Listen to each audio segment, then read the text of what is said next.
Good morning or afternoon, wherever it is that you happen to be, if you're getting this. Charles Smith from Shock Bites. I was spending a little time going over what I wanted to say. There's been a lot thrown out there. Um, so let's just dig right into it. That's more my style. So I was having a few conversations as I do, and I think what I want to start off with is this House resolution. Okay. And it passed for 420 to 1. And I find that shocking. The House resolution was a resolution to condemn anti Semitism. Um, that's a violation of your First Amendment rights. Okay. You're allowed to say whatever you want to, wherever you want to, whenever you want to. uh, at least on government grounds. Okay, the first of all of the amendments to the Constitution protects you from government overreach. Sad that we seem to have forgotten that. But the whole deal is that the bill, the First Amendment, states in no unclear facts that, um, let me get to it. Congress shall make no law respecting an establishment of religion, or prohibiting the free exercise thereof, or abridging the freedom of speech or of the press, or the right of the people peaceably to assemble and to petition the government for a redress of grievances. Abridging, that word is important because they use that word. I have no idea why. But it quite simply means deprive. Okay. And I love how I'm on Merriam-Webster.com, and I love this. They've got definition one, two, three, and four, and four is archaic. So that means the old definition, which is the only true definition. You can't sit there and constantly change the definitions of things. They mean what they mean the first time. So what they're doing is they're trying to be thought police, even against members of Congress themselves. Can't do that. That's just no. That's a hard no. And it says, and this is further here, where did Congress get the idea that they are above the Constitution? How many elected representatives hold dual citizenship? And I agree with this point. We need to see a bill condemning dual citizenship in all government positions. That means either elected or appointed. You can't do that. You can't have this hyphen American thing going. We got room for Americans here, and that's both as citizens and as members of government. You can't do that. You just, and Teddy Roosevelt goes into that a little bit, and if I need to, I can. Um, all right, now I want to go on. Da, da, da, da, Here's a fantastic meme, and it's got the meme frog, facing thousands of people saying, "Yes, you are all wrong." And I find myself in that position a lot. Um, and I think it's because I don't buy media hype.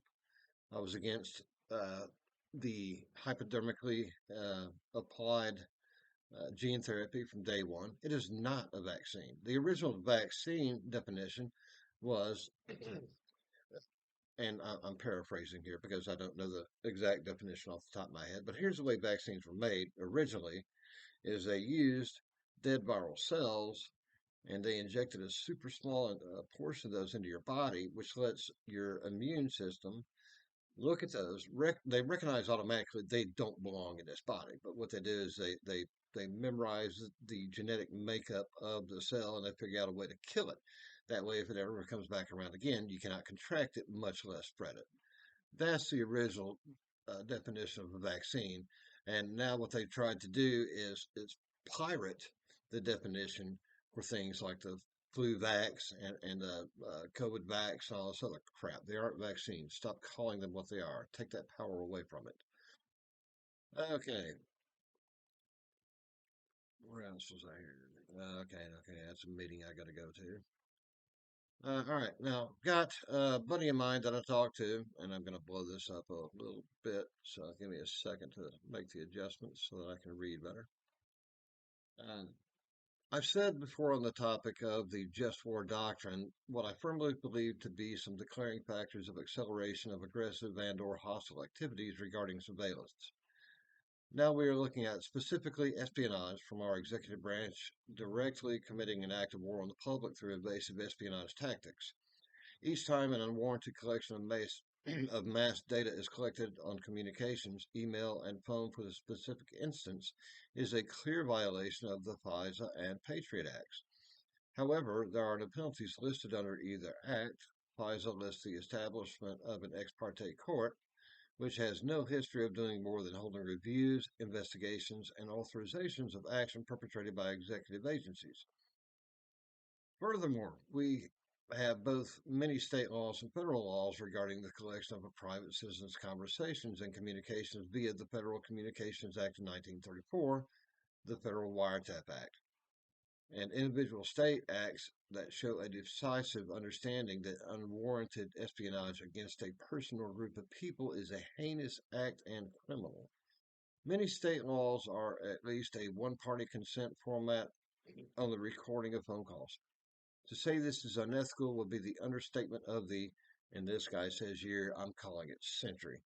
These are tactics we use against enemies of the U.S. government to spy on millions of Americans consistently is to make a statement that millions of Americans are enemies of the U.S. government. If the government agencies want to make the claim that this allows them to stop domestic terror, then how come they continuously fail to stop most of the mass shootings? Parkland, Florida, Oxford, Mississippi, Aztec, New Mexico, Fort Hood, Texas, St. Louis, Missouri. All of these mass casualty incidents were reported to have been known to the FBI prior to the incident, and yet no actions were taken and people died as a result. So, I fail to see how mass surveillance helps the American public and keeps us safe if they can't keep psychos from killing people when there are obvious warning signs that are actionable. This is the thing. This is something I wanted to address. Okay, so in the Constitution, it does allow the creation of departments, Department of War, Department of Justice, yada yada, etc. But nowhere in the Constitution does it say or imply that they are allowed under those departments to create agencies which absolutely 100% circumvent the Constitution and yet still have all the power of both the executive and judicial branches to to back them up, but completely go around the legislative process. So what they try to do is say, well, we'll create an oversight committee. Well, really, does that mean an oversight committee? Because they seem awfully damn blind. Maybe this should be an overblind committee. I don't know. I fail to see that they've done anything positive. So, and there's more from this friend here, um, but I may or may not get to that later. So I'm pushing my elected representatives to do away with them, and I thought it was hilarious. I forget who I was watching talk about this. Maybe it was Senator Cruz, could be, but somebody who had a lot of contact with Justice Thomas, and what he said was, you guys are complaining about all this stuff, and yet you're funding it. So what I want Congress to do is to say, you know what, you don't get another singular damn penny ever, period. And to further that, if they are to remain as an entity, that they are relieved of all arrest powers, that they must have no less than five different judges sign off on any action they take. There's to be no more of this blanket wave stuff. You can't just say, okay, well, you can do this to anybody. The Patriot Act absolutely needs to be repealed. I realize that several agencies would have to be reshuffle, but I don't see any point in any of the agencies. I typically see the agencies as a waste of taxpayer time and money. The only one, no, no exceptions, none. Um, so what I would do was if even though we strip the funding from it, they're going to exist for the next year because the 117th Congress made sure that they held the United States hostage. So what needs to be done at this point in time, my opinion, is all alphabet agencies removed of all arrest powers. Um,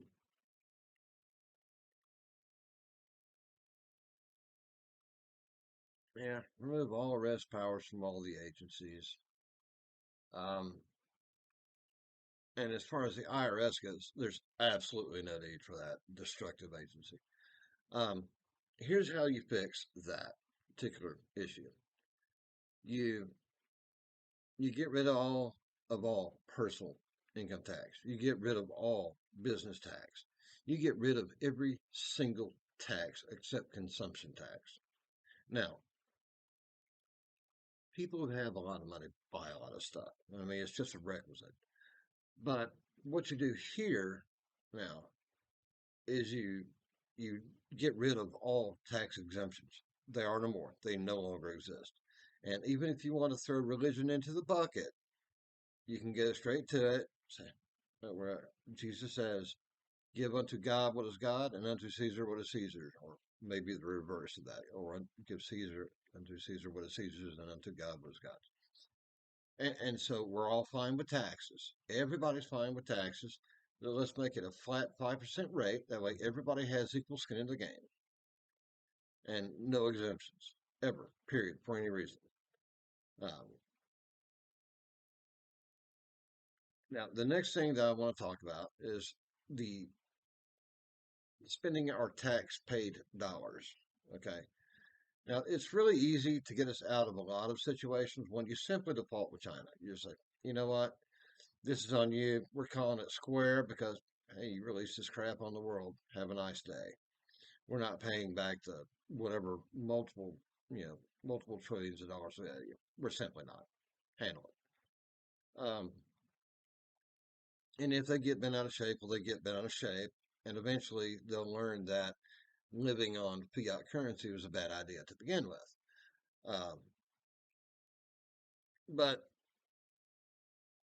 another thing that needs to be done with the spending is at no point in time should one singular dollar, one singular penny of tax dollars ever go anywhere overseas, period, end, ever, for any reason. If you want to send money overseas, that's great. The government can set up a charity fund to go overseas. However, I really wouldn't want them to do that since governments tend to inevitably be corrupt. I would say uh, I might have the SEC oversee a charity, uh, or better yet, I would have it set up maybe through your local sheriffs and things like that. I mean, if you're looking for some place that isn't corrupt, I don't know what to tell you. Uh, I have no idea. I've got nothing for you. There's corruption at all levels of government to different degrees. That has always been the truth. It will always be the truth. You just have to try and stay away from as much of it as you can. Um, the deal is, if people want to contribute money to other countries in their times of need, and God bless them for doing it, uh, they need to do that through a charity. That does not need to come from money that has been stolen from us by the government because the government will come with guns and take your things from you if you don't pay your share of if you don't pay the taxes that they demand of you. But what I would do, as stated previously, is I would have all taxes be on a consumption base, and then each state mails DC a check or the Department of Treasury, or whoever the hell gets it, and there you go. There you have it. There's nobody held as individual hostage, and you ain't gonna hold Tennessee as a hostage, believe me. Um, and done. Call it done. but the big thing is to get rid of the alphabet agencies. Oh my God, the Department of Homeland Security is way too overreaching. The Department of Education, are you kidding me? That needs a new name. Uh, the Department of Defense. What fucking idiot thought it was great to leave $85 billion worth of military hardware sitting on the ground? You know, we just bail out. It doesn't matter who's responsible for it. They need to be in prison for life without the possibility of parole and serving in solitary confinement. You're not allowed to ever talk to another person again. Um, and you get one meal a day, period. And you get 16 ounces of water, 1,500 calories. There you go. That's your lot in life. Things along those lines. Um, but we have to do better. I don't know who feels like they're actually represented in government. I think that my representative does a pretty good job. I think that my senators do decent, but having a representative government means that your representatives need to actually give you feedback and talk to you and answer questions. Personally, would be better. I think that Congress needs to go off a salary and be paid on a $100 per day per diem. There you go. That's all you got, and that's all you'll ever have. And what they need to do is bunk up in bunk houses like when I was in the military. With a basic AIT, and actually we were in a newer kind of a section basic in AIT where we had 3-man rooms, but you know the old style military barracks. 150 per building or however many they held. That needs to be a thing. Your eccentricities are not something that we need to be forced to pay for. When you have a junior congressperson such as AOC has gone from a net worth of about $15,000 in college debt to being worth $29 million in 6 years, obviously we don't need to worry about your damn salary. I believe it was the buck stops here. I can't think of here he is. No, it wasn't Truman. There's a guy right after FDR. Yeah, it was Truman. Who said, the only way to get rich by being a politician is by being a crook. And again, that's paraphrasing because I cannot think of the exact quote. But we need to be doing. Let me back up just a step. This is not going to be a legislative session where um, Republicans pass law because we do not have the majority in the Senate. So that's going to be a non issue. So what we need to be doing is investigating the hell out of every single thing that we have seen wrong in the past 4 years. And I mean going deep dive like you've never heard before. So that needs to be what's happening. Because as far as passing laws, which, good God, please stay home and don't sit there and pass laws. Having 535 people on the payroll who have nothing else to do but figure out ways to change the lives of you and me while theirs takes zero effect is an absolutely wrong thing to do. And if you'll notice, in the in the Constitution, it actually mandates how many times, as a minimum, that Congress has to be in session per year. Furthermore, they had no desire whatsoever for Congress to be on a salary, much less hanging their asses around Washington D.C. all year with nothing else to do. Not a good idea, and that needs to go back to being that way. All right, rant over. So anyway, love all you guys. Everybody here is special. Uh, like and subscribe if you like what I've got to say. All right. Peace out, Girl Scouts.